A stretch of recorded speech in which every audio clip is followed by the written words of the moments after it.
Psycho Santa. Chapter 1. The old Winters Hotel cast an imposing silhouette against the starry night sky, its Gothic spires and crumbling parapets beckoning to the group of friends like a crooked finger. James, Ashley, Tyler, Emma, Sophia, and Ryan, 6 college kids home for Christmas break, stood at the edge of the snowy forest road looking up at the abandoned building. "This place is amazing," breathed Emma, her eyes wide as she took in the sight. James nodded, a smile tugging at his mouth. "I told you guys. It's totally creepy." "I heard it's haunted," Sophia said with a playful grin. Room 217. A woman committed suicide there in the 60s. Ashley rolled her eyes. "You don't actually believe that, do you?" "Maybe," Sophia laughed. "Come on, let's check it out." Ryan hesitated, scuffing his shoe in the snowbank lining the road. "I don't know, you guys. This seems like a bad idea." "Don't be such a pansy," Tyler said, elbowing his friend in the side. "It's just an abandoned building. What's the worst that could happen?" "Famous last words," Ashley muttered. James clapped his hands together. "Come on, it'll be fun. We've been talking about doing this forever. We finally all have a free night together." He was right. The 6 of them had been best friends all through high school, the kind of tight-knit group that did everything together. They were the envy of every social circle, kings and queens of the senior class. But after graduation, they had scattered to different colleges across the country. This was the first Christmas break they were all back home in Evergreen at the same time. James gazed up at the imposing building, snowflakes catching in his musk-brown hair. He had missed his friends. Missed feeling like he belonged. The Winters Hotel was the perfect place for them to reconnect and relive their glory days, if only for one night. "Yeah, let's do this," Ashley finally said. She had missed feeling close to the group too. Lately her life just felt empty, days bleeding into each other, no passion or purpose. She thought exploring the infamous local landmark with her best friends seemed like just the shot of adrenaline she needed. Tyler cracked his knuckles, always ready for an adventure. "I want to see that haunted room." Sophia and Emma laughed, already chatting brightly about the spooky stories they had heard, speculating what secrets the abandoned hotel might hold. Ryan sighed, but James could see him fighting back an eager smile. "All right, fine. But if we get murdered by a psycho Santa, I'm blaming you guys." The group laughed and headed up the snowy drive toward the looming hotel. Chapter 2. The grand lobby of the Winters Hotel was even more impressive on the inside. A dusty chandelier hung from the vaulted ceiling, sending fractured prisms of moonlight dancing across the Italian marble floors. Behind the carved mahogany reception desk, a grand staircase swept upward, red velvet runner faded and moth-eaten. "This place is wild," Tyler said, whistling as his voice echoed in the cavernous chamber. "I feel like we just stepped back in time," Sophia whispered, running her fingers over the peeling wallpaper, imprinted with a pattern of Christmas wreaths and mistletoe. Emma wandered behind the reception desk, sifting through the yellowed papers and ancient guest ledger still sitting there, untouched for decades. Ashley peered over her shoulder at the faded, spidery handwriting chronicling guests of the past. A newspaper article tucked between the pages crinkled as Emma turned it. "Looks like this place was built in 1902. It was one of the first luxury hotels in Evergreen." "Dude, check this out," Ryan called. In an alcove off the lobby sat a beautiful grandfather clock engraved with the hotel's name. He opened the glass face, the hinges creaking. "Still works."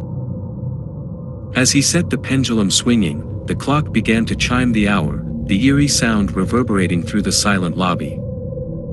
Sophia grinned. "Awesome." Wandering further into the hotel, the friends discovered the remains of a once grand dining room with dusty crystal chandeliers and faded velvet curtains. Through a set of swinging doors, the kitchen still held ancient stoves and ovens.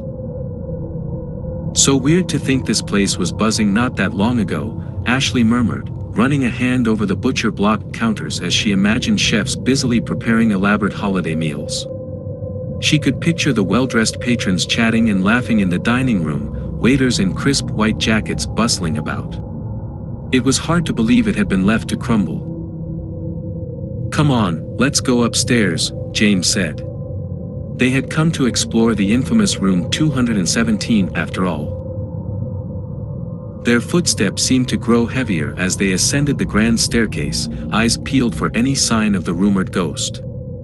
But the upstairs hallways were dark and silent, lined with rows of identical mahogany doors. "Which one is it?" Sophia whispered. "Here." Ryan stopped outside a door bearing the faded brass numbers. He swallowed hard, then turned the handle. The door creaked open. Shadows shifted inside the room. What dangers awaited within? Chapter 3.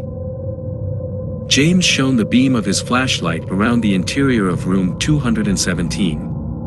Under the swirling dust motes, they could make out a canopied bed, moth-eaten curtains, and a faded Persian rug.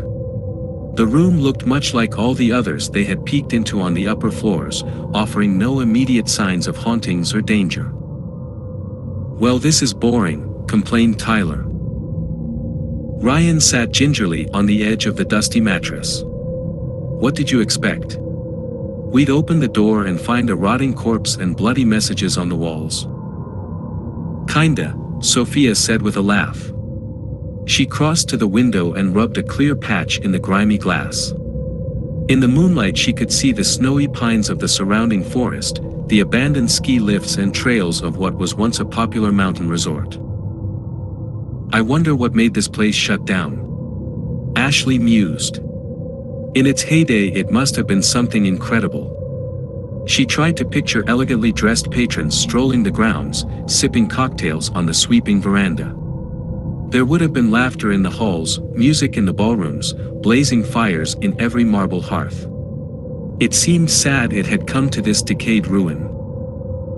James wandered into the bathroom, flicking on the light switch out of habit. Nothing happened, of course. He shined his flashlight over the clawfoot tub and cracked sink. Turning the rusted faucet handle produced only a few drops of brown sludge. "Gross," Emma said, wrinkling her nose as she peeked over his shoulder. Out in the bedroom, Sophia had discovered an ancient Ouija board in the nightstand drawer. She set it up eagerly on the bed. No way," Ryan said, backing away quickly. "We are not playing with that thing." "Don't be such a wuss," teased Sophia. James just laughed. "Come on, let's keep exploring. We've got a whole abandoned hotel to check out." Their spirits buoyed by the fun and adventure, the group spent the next few hours combing every corner of the crumbling hotel, shining flashlights down the labyrinth of corridors, peeking into the cobwebby ballrooms and parlors, searching for traces of the building's elegant past. In a musty servant's wing, they found rows of tiny staff bedrooms, rusty bed frames and faded uniforms still occupying the closets. "Oh my God, look!" Ashley said, pointing to an old black and white photograph hanging askew in the hall. It depicted a group of maids and bellhops, dated 1943. She smiled as she studied their happy faces, glad to see a human side to the building's history.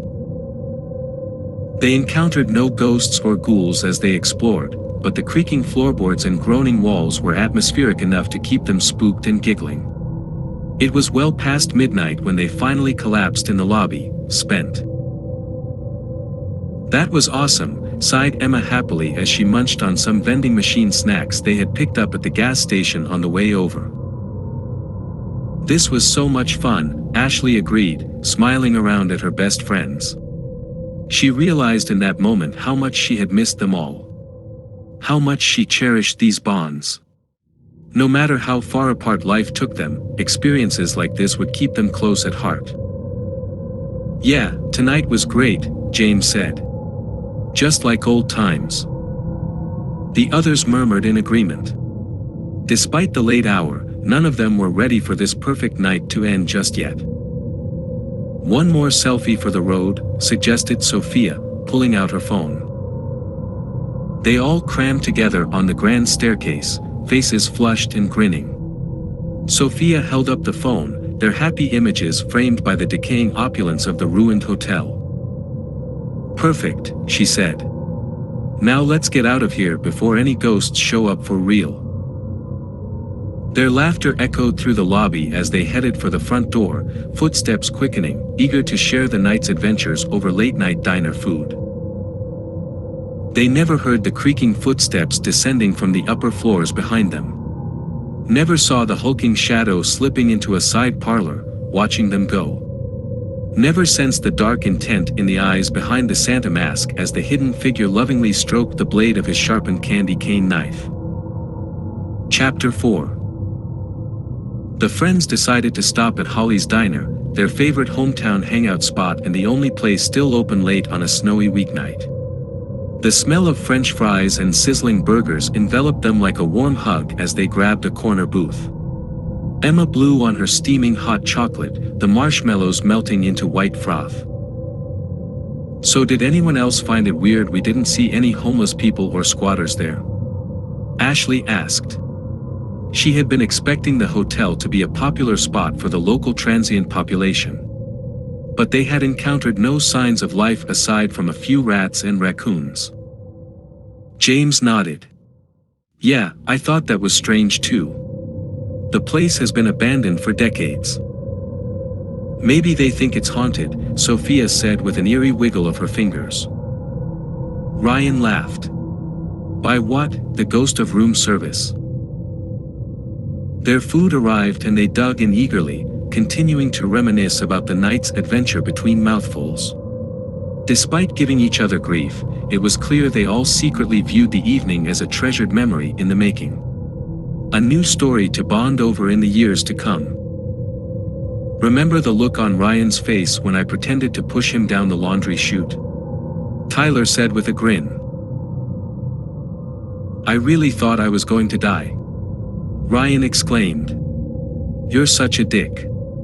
But he was laughing too. "We should explore more abandoned places next time we're all home," Sophia said.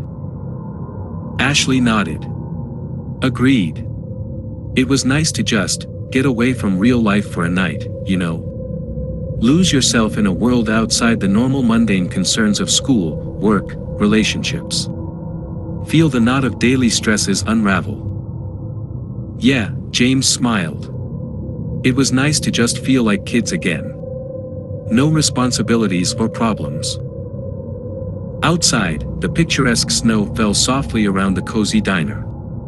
Evergreen really was beautiful this time of year, like a quaint Christmas card come to life.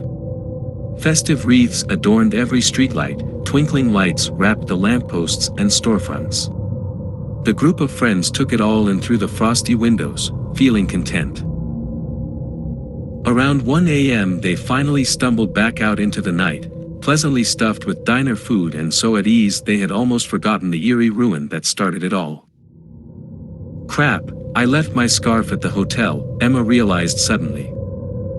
James waved a hand. Don't worry about it, we can pick it up in the morning if you really want it. That place isn't going anywhere. They headed toward the parking lot, boots crunching through the freshly fallen snow. Tomorrow this perfect night would feel like a hazy dream. But the memories would linger.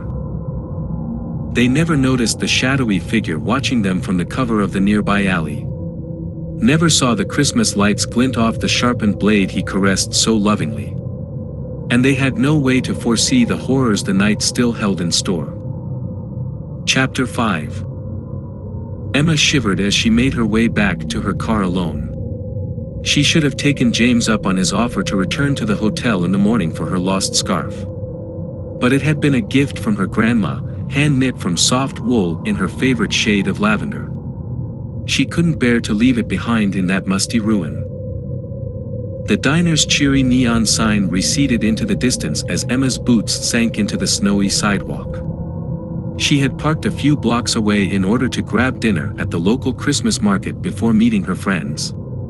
Evergreen really came alive at the holidays, storefronts glowing, snowflakes drifting dreamily under the lights. But now, far from the town center, the streets were still and silent. Shadows stretched across the road, the dark facades of shops and offices seeming like looming specters.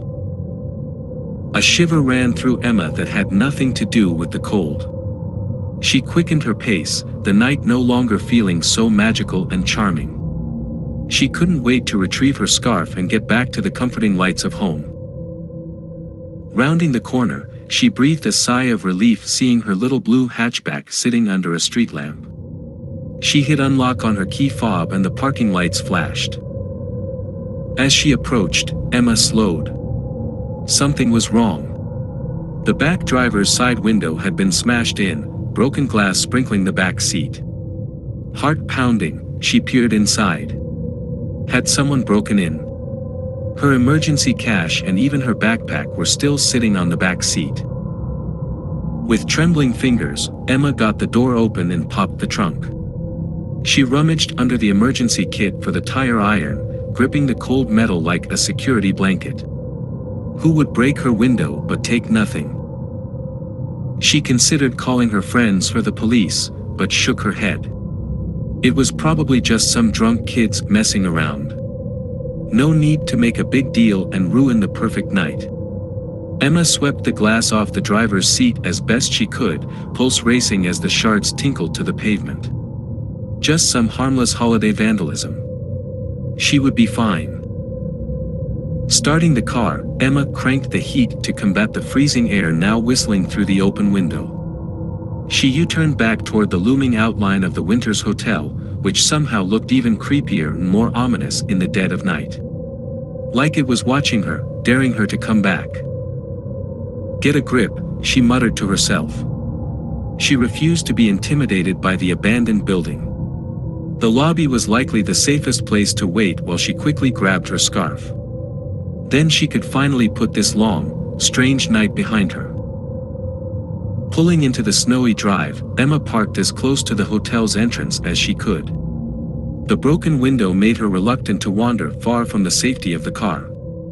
She grabbed her phone and tire iron, took a deep breath, and headed inside. The cavernous lobby was much less inviting without her friends there. Emma shivered as she made her way toward the grand staircase, each footstep echoing off the marble floors and ornate walls. She found the scarf balled up on the steps right where she had left it, the lavender wool looking dingy and sad in the moonlight. Clutching the scarf tightly, Emma turned to go, eager to flee the oppressive atmosphere of the decaying hotel. As she approached the front entrance, she blinked against a flurry of dust and cobwebs descending from above. She glanced up just as a dark shape crashed down in front of her. Emma screamed as the figure rose to his full height. Her phone clattered to the floor. This was no crumbling architectural ornament or bit of debris shaken loose. The towering form that now blocked her path wore a soiled red suit and snarling mask. In one gloved hand he gripped a long candy cane striped like a barber pole. But instead of a hooked end, this one tapered to a razor-sharp point. Who are you?" Emma gasped, stumbling backwards. The only reply was the shriek of the metal blade as he slashed the candy cane through the air before her. Emma turned and fled deeper into the hotel, the sound of jingling bells and heavy boots pursuing close behind. Chapter 6. Emma's panicked footfalls echoed down the dusty corridor as she sprinted blindly through the hotel's rear service wing. She could hear the heavy tread of the sinister Santa gaining behind her, the jingle of bells signifying her impending doom. Up ahead, moonlight spilled through a doorway leading to a rusty metal stairwell. Taking the steps two at a time, Emma burst through the exterior door onto a snowy paved area behind the hotel that had likely once been a parking lot. The icy wind stung her cheeks. Glancing desperately around for a weapon or somewhere to hide, Emma made for the snowy tree lean. The abandoned ski lifts and maintenance shacks loomed ahead, spectral in the darkness. Perhaps she could lose her pursuer in the forest. Emma had made it halfway across the snowy lot when her boot caught on a chunk of icy pavement. She went down hard, palms and knees stinging as they scraped the frozen ground. Gasping, Emma crawled toward the skeletal remains of the ski lift just yards away. Her fingers had just closed around a chunk of fallen chain when a heavy boot came down on her back, pinning her to the snowy ground. Emma thrashed and screamed, but a black-gloved hand snatched the chain from her grasp. She was flipped onto her back and found herself staring up into the blank, unreadable mask of the killer Santa. Frosted breath huffed from the slits of the mask as he tilted his head, regarding her silently. Dangling from his free hand, the sharpened candy cane glinted in the moonlight. Emma's own terrified reflection stared back at her in the polished metal blade. "Please," she whispered through chattering teeth. The Santa raised his weapon. Emma squeezed her eyes shut, unable to watch as the sharpened point slashed toward her. An explosion of hot pain tore through her torso. Then the weight lifted from her chest. Emma's eyes fluttered open and she stared down in shock at the growing stain spreading across the front of her lavender scarf. With trembling fingers, she touched the wound, feeling the sticky warmth. She glanced up again, but the Santa was gone, leaving her broken in the snow. Darkness crept into the edges of Emma's vision. She thought of her friends back home, oblivious that one of their own was bleeding out here in the ghostly snow. They would never learn what happened to her this night. Never know of the twisted Christmas phantom who haunted these ruins. It would become just one more tragic mystery woven into the sinister legend of the Winters Hotel. As the last flicker of life left Emma's eyes, a glacial wind howled through the skeletal remains of the ski lifts, seeming to echo with phantom laughter. Then all was silent and still once more. Chapter 7. Tyler yawned as he pulled into the snowy parking lot of the Christmas tree farm on the outskirts of town. During high school he had worked here every holiday season, saving up money for his first car and enjoying off-the-books spiked cocoa with his co-worker buddies on their breaks. He smiled nostalgically, remembering those simple, happy times. The owner, Mr. Reynolds, had passed away a few years back and now his son Jeff ran the place. But it still looked exactly as Tyler remembered. The little shop with its creaky wood floors and plastic garlands. The red barn housing the tree shaker and baler. And beyond, the pristine rows of firs marching off into the whiteness. Tyler cut the engine but left the heater running. He scrolled through his phone, texting Emma to ask if she wanted to meet up for lunch. He frowned when he didn't receive an immediate response. Usually she was glued to her phone. A rap on the passenger window made him jump. Tyler looked up to see Jeff Reynolds peering in, bundled in a green parka, his breath fogging the glass. Tyler smiled and rolled down the window. "Tyler, long time no see. Good to see you, man." Jeff looked him over. "Here for a tree?" "Oh, hey Jeff. Nah, just got hit with some nostalgia on my drive so thought I'd swing by and see the old place." Jeff nodded. "Well, we're about to close up for the season tomorrow if you want to poke around before it's gone for the year." Tyler glanced at the time. He didn't have anywhere to be until dinner with his family that evening. "Yeah, sure, that'd be great. For old time's sake." The two men crunched through the snowy rows, breathing in the sharp pine scent, admiring the prickly green trees destined for living rooms across town. "Crazy that people still come all the way out here when they could pick up a fake tree so easily," remarked Tyler. Jeff sighed. "Yeah, business has slowed a lot with the big box stores undercutting us. But some folks still come for the experience." He gestured around at the picturesque farm. "This place has been in our family for 65 years. So much history." Tyler felt a pang of sadness, realizing how close it likely was to shutting down for good. He remembered sneaking cups of hot cider with the other giggling teen workers, bundling trees onto cars while the festive radio played. Simpler times. "Oh hey, there's actually something I wanted to ask you," Tyler said. "Me and some friends explored that old abandoned hotel out on Pike Road last night." Jeff frowned. "The Winters place? You kids need to stay out of there. No good comes from lingering in the past like that." Tyler laughed. "Why, you think it's really haunted or something?" The older man's face remained serious. "I'm just saying that hotel has seen its share of dark days.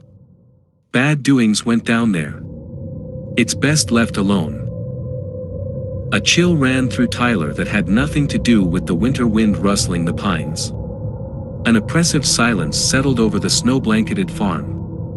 For the first time, Tyler noticed the tree shaker and baler sitting idle and silent, much of the equipment now missing or in disrepair.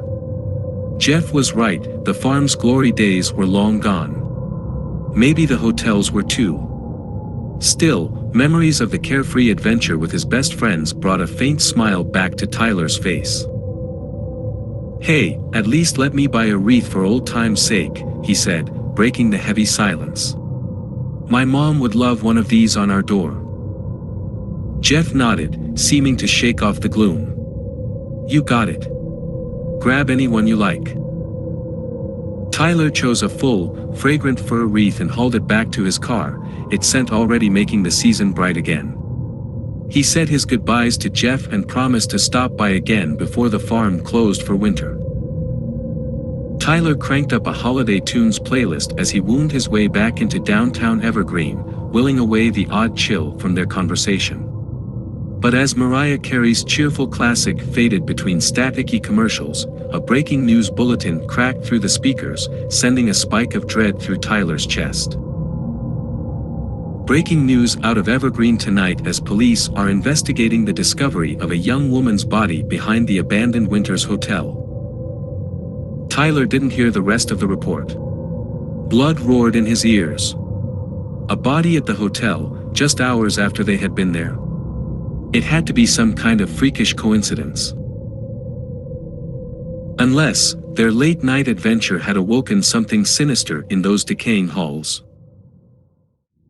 His hands trembled on the steering wheel as an image of Emma's smiling face flashed through Tyler's mind. Why wasn't she answering his texts? Ice-cold fingers of fear crept up his spine. What if the body they found belonged to his friend? Chapter 8. Sophia sighed as she scrolled Instagram, liking photos of her friends back at college enjoying parties and football games without her. She couldn't wait to get out of this boring town. Outside her bedroom window, snow was falling again, adding to the postcard-worthy scene of twinkling lights and cozy homes that did nothing to lift her soured mood. She was restless. After the thrill of exploring the abandoned hotel, Sophia craved another hit of adventure. Grabbing her car keys, she headed downstairs, calling out to her parents. "I'm going to pick up some snacks for movie night." "Drive safe," her mom responded from the den where she was frosting sugar cookies.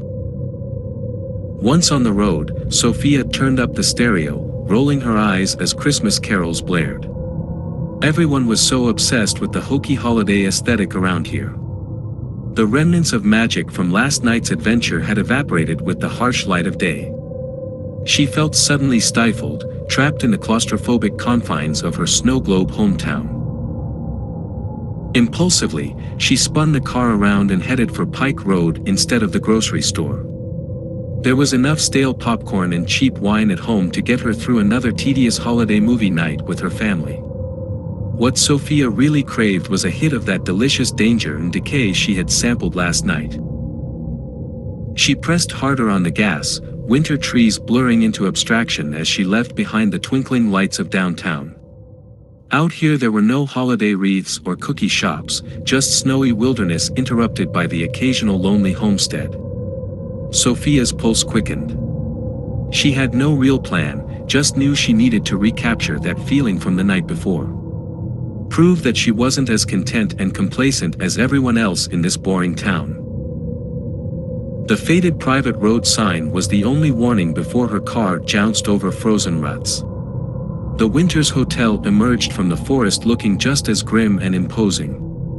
In the light of day, there was an undeniable melancholy to its decaying grandeur. Undeterred, Sophia parked out front and headed inside, her footsteps echoing across the marble lobby floor. She inhaled deeply, smelling the tang of age and abandonment, finding it sweeter than any hot cocoa or Christmas cookie. She began to explore, wandering not with the playful energy of the previous night, but letting her fingertips drag along the peeled wallpaper and dusty counters in something like a trance. Sophia imagined she could feel the residue of faded dreams and disappointments worked deep into the fibers of this place throughout its decades of forgotten history. There was no cheerful nostalgia here, the past was dead. But that long-lost world still called to her from the shadows. Upstairs, Sophia bypassed the infamous room 217, no longer looking for cheap paranormal thrills. Instead, she let her instincts guide her until she found herself entering what appeared to have been the hotel manager's suite. Like a sleepwalker, she moved through the inner offices and living quarters, trailing her fingers over the surfaces as if reading their stories through touch alone. In places the wallpaper peeled back to reveal older layers underneath, like the strata of sedimentary rock. An ancient desk calendar was still turned to December 1987, the last staff Christmas party recorded. On impulse, Sophia opened the closet door. Inside hung a single uniform, the manager's wool jacket and slacks, neatly pressed and on a hanger as if waiting for its owner's return. Without thinking, Sophia slipped off her coat and pulled on the uniform. The gold name badge, Harold Winters, glinted dully on the lapel. She studied her reflection in the standing mirror inside the closet door. The uniform hung off her slender frame, but for a moment Sophia imagined she could be this Harold, watching over the hotel in its heyday. Belonging here. Part of its history. A creaking sound from the outer office jerked Sophia from her fanciful daydream. Heart suddenly pounding, she stepped from the closet, picking her way silently to the doorway and peering out. Moonlight spilled across the floor from the room's large window. But the outer door that she was certain she had closed stood slightly ajar. "Hello?" Sophia called softly, pulse racing now. "Someone here?" Only silence answered. Yet the prickling on the back of her neck told Sophia she was not alone. Someone or some asterisk thing asterisk else now occupied these haunted halls. And it was watching her. Fear finally pierced the insulating blanket of her melancholy fascination. Sophia backed slowly toward the suite door, phases from ghost stories swirling through her mind. "Get out, get out, get out," her instinct screamed. She turned to run just as a towering figure loomed in the doorway before her. Stumbling backward with a cry, Sophia gaped at the monstrous form. He was impossibly tall and broad, dressed in a soiled Santa suit, the coat hanging open to reveal a stained undershirt stretched tight across a hulking frame. But most terrifying was the face, a filthy sack with crudely cut holes bearing yellowed teeth frozen in a snarl. Sophia's panicked mind could form but one word. "Krampus," she whispered. The shadowy Santa tilted his head, regarding her almost curiously. In one gloved hand he held an ominous striped walking stick with a sharply hooked end. Who are you?" Sophia whispered through frozen lips. She knew the stories of Saint Nicholas's demonic companion who punished wicked children. But Krampus was not real, was he? Her answer came in the shriek of metal as the Santa slashed his hook through the air inches from her face. Sophia screamed and dropped to her knees, the blade just missing her neck. She crawled toward the closet, frantically grabbing for her coat, her purse, anything she could use to defend herself. But a heavy boot came down between her shoulder blades, pinning her against the hardwood floor. Hot tears blurred Sophia's vision as she sobbed for mercy. The toe of the boot forced her face to the side, giving her a view of the standing mirror outside the closet, now reflecting her own terrified expression. The silly costume she had donned seemed to mock her. The weight lifted from Sophia's back. She had only a split second to whimper in relief before a pair of powerful hands wrapped around her neck, clenching like twin vices. Sophia's desperate screams came out choked gurgles. Her legs thrashed uselessly against the unyielding grip. As the room darkened, her bulging eyes locked onto her own fading image in the mirror. The last thing Sophia saw was the dead, painted smile of the Krampus leering back at her as the life was crushed from her feebly twitching body. Chapter 9. Tyler could barely focus on picking at his reheated lasagna as his family chatted and laughed around the dinner table. His mind was still reeling from the snippet of chilling news he had heard on the radio earlier. A girl's body found at the abandoned hotel, the same place he and his friends had explored just last night. It had to be some freakish coincidence, right? Maybe it was just a drifter who had broken in seeking shelter, the victim of an overdose or suicide. As much as Tyler tried to rationalize it logically, a crawling sense of unease clung to him like icy fingers. Something in his gut whispered that their late-night adventure had awoken an evil that would not easily be put back to rest. Tyler. His mom's concerned voice cut through his spiraling thoughts. Are you feeling okay? You've barely touched your food. Tyler quickly plastered on a smile. What? Oh yeah, sorry. Just tired, I guess. Across the table his younger sister rolled her eyes. He's probably dreaming about his new girlfriend back at college. What's her name again? Haha, very funny, Tyler responded, ruffling her hair playfully, grateful for the distraction. In truth, he had been flirting with a girl in his psych class, but hadn't worked up the nerve to ask her out before heading home for break. His dad raised a brow. Do tell. Tyler laughed them off, standing to clear his plate. But the smile faded once his back was turned. He dumped the uneaten food in the trash, his appetite gone.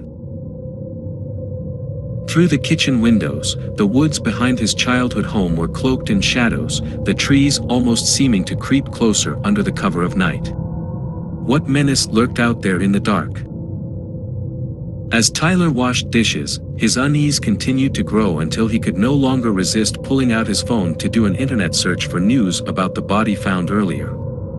The only official details were vague, the body of an unidentified young female discovered behind the abandoned Winters Hotel. Police were investigating, but foul play was not confirmed. Foul play. The clinical words sent a chill rippling down Tyler's spine. His friends had seemed totally fine when they parted ways after exploring the hotel last night. But none of them were very active on social media, preferring real-life connection. What if something had happened to one of them after, and no one realized yet that they were missing? Before he could overthink it, Tyler opened up their group chat and sent a text. Hey guys, random question, but just wanted to check in and make sure everyone's good. He busied himself drying dishes, trying in vain to ignore his growing sense of dread as the minutes ticked by with no response from any of his friends. Until finally 3 little dots popped up signaling Ashley was typing. Asterisk, yeah, all good here. Kinda bored, lol. Sup with you, asterisk. Tyler released a breath he hadn't realized he'd been holding. Okay, at least Ashley was fine. Before he could respond, James also chimed in with a thumbs up emoji. With 2 confirmed safe, Tyler allowed himself to feel a tiny bit relieved. Surely the body was just some random transient or squatter who had met an untimely fate in the decaying hotel. A creepy coincidence, but nothing sinister. Still, Tyler wouldn't feel fully at ease until he heard from Emma and Sophia too. He fired off another text. Anyone heard from Emma or Sophia tonight? The minutes stretched on again with no response. His imagination began to run wild with grim scenarios. James finally texted again, *, nope, haven't heard from either today. Kinda weird, *. Tyler chewed his thumbnail nervously, watching the screen, praying for those ellipses to start popping up. But the group chat remained ominously silent. Dread churned in his gut once more. Something was wrong, he could feel it deep down. Either Emma or Sophia was the body they had found at the abandoned hotel. Which meant some unnatural evil was preying on his friends. And there was no telling who could be next. Chapter 10. James tossed and turned, unable to sleep as his mind churned with fear for his friends. When he and Ashley had confirmed they were okay earlier, relief washed over him. But the ongoing radio silence from Emma and Sophia remained deeply unsettling. He couldn't stop envisioning their smiling faces. Remembering their laughter echoing through the empty halls of the hotel as they explored together just last night. Were those to be his last happy memories with them? Sighing in frustration, James clicked on the bedside lamp and grabbed his phone. It was nearing midnight, but he couldn't bear to wait until morning without trying to find some answers. His first call went straight to Emma's cheery voicemail asking him to leave a message. Next he tried Sophia, anxiety spiking as it rang before going to voicemail as Sophia's phone also went unanswered. James hung up without leaving a message, his fingers trembling. Where could they be? Why weren't they responding to calls or texts? Maybe he was overreacting, but icy tendrils of fear snaked around his heart. James scrolled through his contacts with shaking fingers until he found the name he needed, Greg Thomas, Sophia's dad and the town sheriff. Sheriff Thomas answered on the second ring, his gravelly voice fogged with sleep. This is Sheriff Thomas. Do you have an emergency to report? Hi Sheriff, this is James, Sophia's friend from high school. I'm really sorry to call so late, but I'm worried about her and hoping maybe you've heard from her. The sheriff was instantly more alert. James. What's going on, son? James quickly explained the situation, their exploration of the abandoned hotel, now potentially linked to a girl's body being found according to the news. And Sophia's uncharacteristic radio silence all evening. Sheriff Thomas was silent on the other end of the line for several heavy moments. Then, I'm going to send a patrol car to that hotel right now to check it out. His voice was tight, words clipped with barely contained fear for his daughter. And I'll put out a call to locate Sophia. She's probably just out with friends and has her phone off. But I appreciate you reaching out. James felt a small weight lift at the sheriff's decisive action. Thank you, sir. I really hope it's nothing, but had to be sure. After hanging up, James stared at his phone background, a photo of the six of them together at graduation, faces glowing with optimism for the future. Were those captured memories now all he had left of Emma and Sophia? No. He couldn't accept that. He had to know what happened at that damned hotel last night. And if his friends were in danger, he needed to find them and bring them home before it was too late. Before that abandoned ruin claimed any more lives. Throwing on jeans and a hoodie, James crept downstairs and pocketed his dad's car keys. He felt possessed, driven by some primal protective instinct to hunt down the source of this evil that had taken root in his town, his own backyard. The answers were waiting for him at the abandoned Winters Hotel. He could feel it with every fiber of his being. And James knew he may not be coming back from this final confrontation.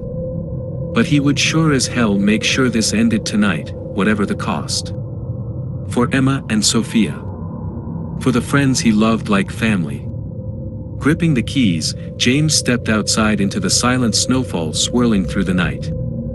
It was time to end this. Chapter 11. The lobby of the Winters Hotel was tomb-like in its frigid stillness when James pushed through the front door. Outside, the winter wind howled through the trees like a mournful cry.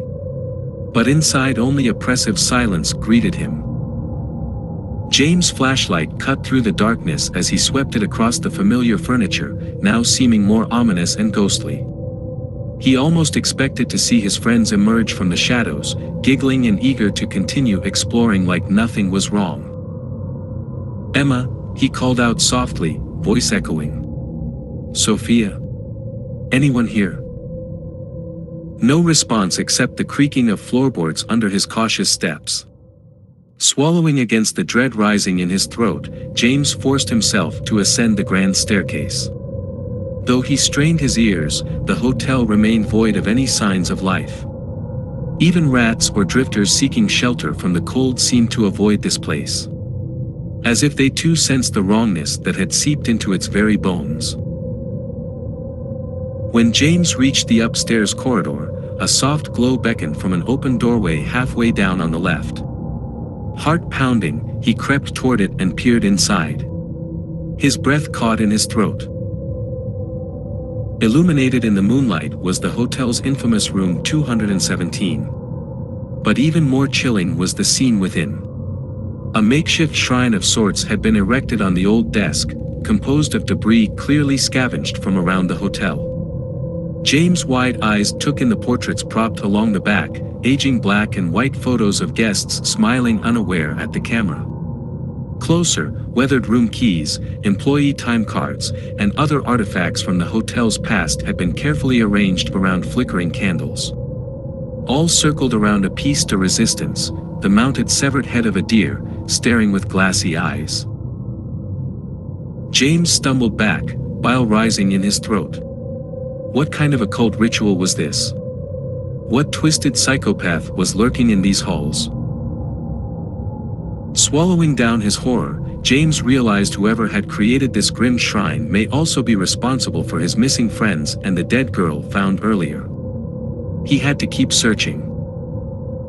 Slipping a small canister of mace from his pocket, James continued creeping along the silent hallway. Adrenaline flooded his veins, every sense on high alert.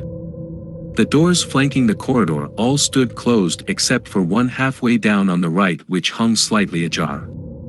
A weak light flickered within. With trembling fingers, James nudged the door wider, sweeping his flashlight beam over what looked to have been a laundry room, its surfaces still cluttered with rusted washers and dryers. But his eyes were immediately drawn to the far corner. There, illuminated by moonlight and the glow of a flickering candle, sat a dilapidated wooden chair. And slumped lifeless in the seat, head lolling, was a figure that took James' terrified mind a moment to process. No, not a prop or mannequin. A body. Sophia. James cried out, rushing forward. But as he stumbled closer, bile rose in his throat at the sight of her lifeless eyes bulging, ringed by dark bruises in the shape of handprints marring her delicate throat. James collapsed to his knees, anguished sobs spilling out. Dear, sweet Sophia, who had always been so full of light and laughter. So recently beaming as she explored this damned place with childlike delight. Now cruelly snuffed out and discarded here like trash. Rage overtook James' debilitating sorrow. He rose, tears still streaming down his face, and turned to flee this house of horrors. He had to get help before the maniac who did this claimed any more innocent lives. But James had only staggered a few steps before a massive shape filled the doorway, cutting off his escape. Terror rose like bile in his throat as the hulking figure stepped forward into the weak moonlight, details resolving into the stuff of nightmares. Illuminated before James was a towering figure clad in a soiled Santa suit, the frayed fabric straining to contain his imposing bulk. But any lingering holiday cheer was perverted by the snarling sack pulled over his head, filthy and threaded with gaping holes revealing flashes of yellowed teeth. In one gloved hand, the nightmarish Santa gripped an ominous striped walking stick tapering to a sharpened point. James' mind reeled in horror even as he fumbled for the mace in his pocket with trembling hands. The dark legend whispered about in town had come to life. Saint Nicholas's demonic counterpart, Krampus, the Christmas devil who terrorized the wicked. But James knew with sudden clarity that the only evil in this hotel resided within the monster that stood before him. And it would end here tonight, whatever the cost. Chapter 12. James stood frozen as the human incarnation of the mythic monster Krampus loomed before him in that decaying hotel laundry room, illuminated by moonlight and a flickering candle. The scene felt surreal, like some childhood nightmare dragged into reality. But Sophia's body slumped behind him, and the dried blood crusted on the creature's hooked staff left no room for doubt. This was no legend or bad dream. A murderous flesh and blood psychopath stalked these halls wearing the guise of the Christmas demon. James' fingers closed around the mace in his pocket. He had to be smart. The hulking figure before him could surely overpower him easily in a direct confrontation. He needed to immobilize the killer and get help without becoming his next victim. "Why are you doing this?" James asked, trying to keep the terror from his voice. He needed to stall for time as he loosely aimed the nozzle of the mace with his finger on the trigger. Just a few feet between them, one clear shot. The Krampus cocked his head, the gaps of his burlap mask revealing flashes of yellowed teeth locked in a permanent leer. Slowly, he raised one gloved finger to the empty black holes where eyes should be. James shuddered, wondering if there was any humanity left to appeal to in the void behind that mask. But he had to try while he still drew breath. "We were just stupid kids messing around, we didn't deserve this." His voice broke as tears spilled down his cheeks. She didn't deserve this. He glanced back at Sophia's body, steeling his resolve. This monster didn't just deserve death. He deserved to suffer as he had made others suffer. With that, James raised the mace and fired a stream of searing spray directly into that awful hollow gaze. The killer stumbled back with a garbled cry, clawed hands tearing at the mask as the pepper spray ate away at whatever human eyes remained. Dark ichor streamed from the holes as he thrashed in agony. James pushed past the flailing beast while his screams echoed off the barren walls. He half expected to feel that hooked blade slash into his back at any second, but somehow made it to the door unscathed. He spared one last anguished glance back at Sophia before turning to flee into the hallway, praying the authorities were on their way. He made it halfway down the corridor, following the faint glow of moonlight to a far stairwell, before a rumbling bellow of rage shook the walls behind him. The Krampus was coming, and quickly. James poured on speed even as his lungs screamed for air. He burst through the door to the stairs just as the sound of pounding footsteps rounded the corner behind him. Taking them three at a time, James stumbled out onto the snowy parking lot gasping frigid night air. The killer couldn't be far behind. James turned to sprint for the woods when a dark shape barreled from the door, howling with primal fury. James screamed as a sledgehammer blow to the back drove him face first into the snowy pavement. Dazed, he blinked against the red haze clouding his vision. Hot blood streamed from his nose and split brow. Trying to crawl away only rewarded him with a boot crunching down between his shoulder blades. This was it. The end he had accepted back in that laundry room when he chose to stand his ground. At least James had bought some precious time for the authorities to arrive. But they would be too late to save him. James closed his eyes, waiting for the slash of the blade that would end his life. But suddenly the crushing weight lifted from his back. His eyes flew open at the sounds of a scuffle, grunts and tearing fabric. Twisting around, James gaped in shock at the impossible sight before him.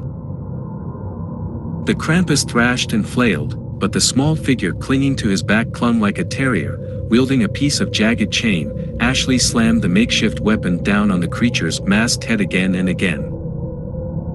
"Get away from him, you monster," she shrieked. With a final swing, the chain caught across the Krampus's throat.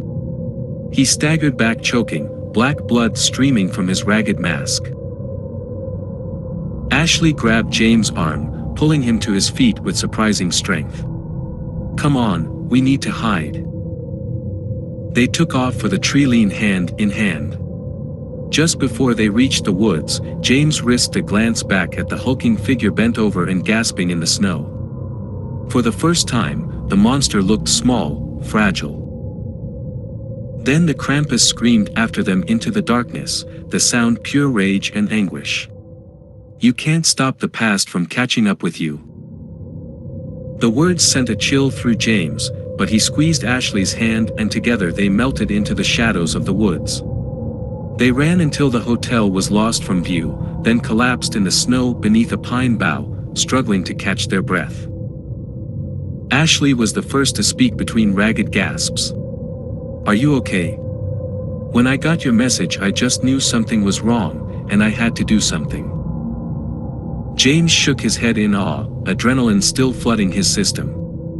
"You just risked your life to save mine. But how did you know where to find me?" She laughed shakily. "I've known you long enough to know you can be counted on to do something stupidly heroic if you think friends are in danger." Her face grew somber. "Did you find Emma or Sophia?" His silence was answer enough. Ashley squeezed his hand, giving him a moment before urging gently. "We need to get out of these woods. The police will be at the hotel soon." James nodded, pushing down the whirlwind of emotions howling through him. There would be time to grieve later. For now, they needed to survive. Keeping to the shadows, they picked their way through the snowy trees until the ghastly outline of the hotel was lost behind them. But glancing back, James shuddered as an unnatural mist seemed to cling to the roof like tendrils of creeping malice searching for its next victim. The horrors here were far from over. But tonight, against all odds, they had survived. Chapter 13. Ashley sat wrapped in a blanket, clutching a styrofoam cup of weak hospital coffee. She was grateful for its warmth seeping into her numb fingers. The fluorescent lights of the waiting room seemed too harsh, the smell of antiseptic stinging her nose. Or maybe it was the lingering scent of coppery blood she couldn't scrub off her hands. The night had passed in a blur since fleeing from the nightmare scene at the abandoned hotel. The cops swarming the area, the blur of questions, riding in the back of an ambulance with James as he slipped into shock. But even through her own haze of trauma, Ashley knew James had faced terrors inside that ruin that she could scarcely fathom. Terrors that left two of their friends dead, gone forever. Approaching footsteps roused her from her grim thoughts. She looked up to see Sheriff Thomas heading her way, grizzled face lined with worry. Ashley stood shakily to meet him. "How is James?" she asked anxiously. After treatment for his surface wounds, the doctors had sedated him for much-needed rest. The sheriff sighed heavily. "Physically, he'll recover just fine. But emotionally..." He trailed off. Ashley could read the grief etched in the older man's face. However stoic he tried to remain, Sheriff. Thomas was mourning the horrific loss of Sophia. Ashley's heart broke all over again picturing her friend's vibrant smile. Clearing his throat gruffly, the sheriff met her gaze. "I know you've gone through hell tonight, Ashley. But I need you to tell me exactly what happened out there so we can catch the son of a bitch who did this." His jaw clenched. "Walk me through it from the start. Any details you remember." Haltingly at first, Ashley recounted the past night's horrors, the group's innocent exploration of the abandoned hotel, parting ways unscathed. How eerie silence from Emma and Sophia had raised alarm bells. And finally, James' panicked message driving her to go searching at that damned hotel, where she had arrived just in time to possibly save his life from the maniac in the Krampus disguise. The sheriff listened intently, asking occasional clarifying questions, his haggard face growing graver.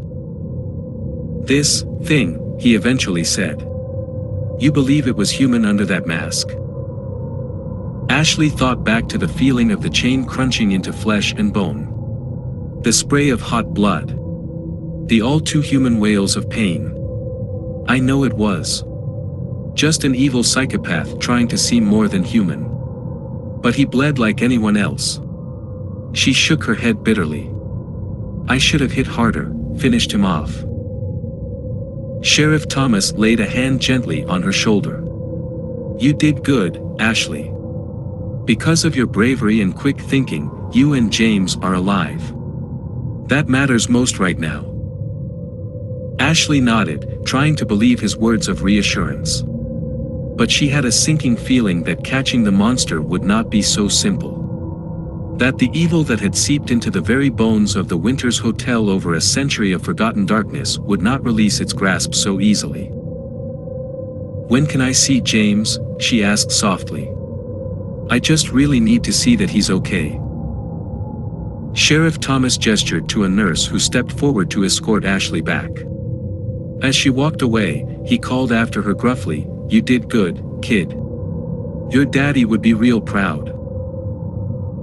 Swallowing against the lump in her throat, Ashley followed the nurse toward the recovery rooms, bracing herself for the heavy burden of being one of the sole survivors. The cost had been much too high. Chapter 14. Over the next week, the normally idyllic town of Evergreen struggled to come to terms with the shocking tragedy that had unfolded at the abandoned Winters Hotel. What should have been a joyful holiday season was marred by horror and heartbreak.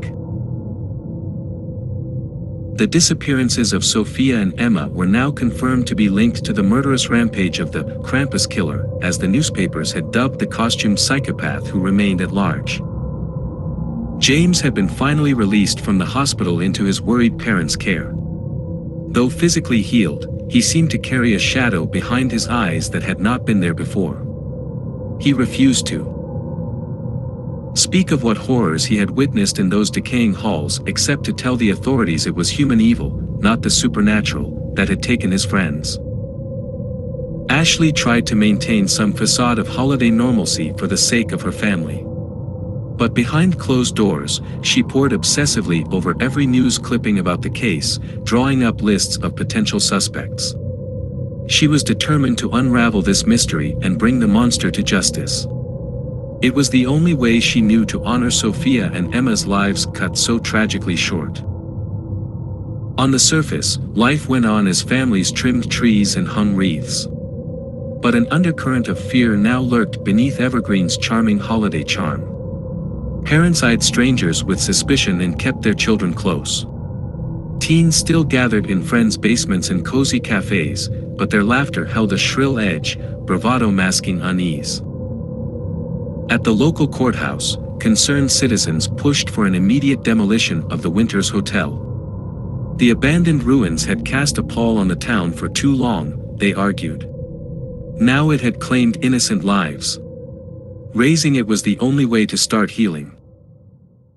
Others countered that destroying the historic hotel would do nothing to address the evil that had taken root there. Boarded up and forgotten for decades, the ruins were merely a symptom, not the cause. As the debate raged on, Ashley decided to pay one final visit to the Winters place, though her wounded heart dreaded returning to that house of horrors. She could not properly grieve and find closure until she looked upon that awful sight one last time, honoring her friends' memories where their lives had ended. The police tape cordoning off the decaying hotel fluttered forlornly in the winter wind. Ashley slipped beneath it, the same defiant impulse that had driven her here over a week ago swelling in her chest. Only this time, she knew there were no friends left to save within those grim walls. There was only pain and loss echoing down the dusty corridors. Ashley moved through the eerily silent lobby in grand ballrooms, tears streaming down her cheeks. In the dusty dining hall where they had all laughed over snacks, she whispered a heartfelt prayer for Emma and Sophia, hoping their spirits had found peace. By the time she climbed the winding staircase to the second floor, rage had replaced sorrow. How dare this foul place claim so many bright lives through its tragic history? If she could, Ashley would strike a match and burn the whole damned ruins to cinders. Approaching the doorway of room 217, Ashley froze. Black tendrils of mist seeped from beneath the closed door, as though a fire from the underworld itself already smoldered inside. Ashley stumbled back. This was no natural fog. Some dark presence still clung to this place. She could feel its unseen eyes watching her every move. The authorities could condemn and demolish the physical structure all they wanted. But the evil had sunk down to the bones. And it would spread like a cancer to claim more lost souls until someone had the courage to root it out at the source. For now, it was beyond her abilities to conquer. But Ashley knew with chilling certainty that one day, she would return to this place. Whether in life or spirit, she would not rest until she stared into the heart of its darkness and snuffed it out once and for all. Until then, her friends' memories would give her strength. Turning away from the ominous fog, Ashley walked steadily down the stairs and did not look back. Her work here was done. She stepped out of that mournful ruin, leaving behind her grief, her rage. Now her spirit could begin to heal. The weak winter sun shone down, sparkling on the fresh blanket of snow, a clean start. Tire tracks and footprints dotted the lot, fading steadily as new flakes gently erased the marks, making all fresh again. Ashley took a deep breath of crisp air. The past was written in cold stone. But the future remained unscribed, full of light and potential. This town and its people would slowly knit themselves back together, bonded by shared sorrow and purpose. The sun would keep rising, the seasons changing. But the winter's hotel would remain. Alone with its ghosts, ensuring the darkness of the past could never fully be forgotten or forgiven. A grim monument to unfinished stories and lessons unlearned. Waiting. The end.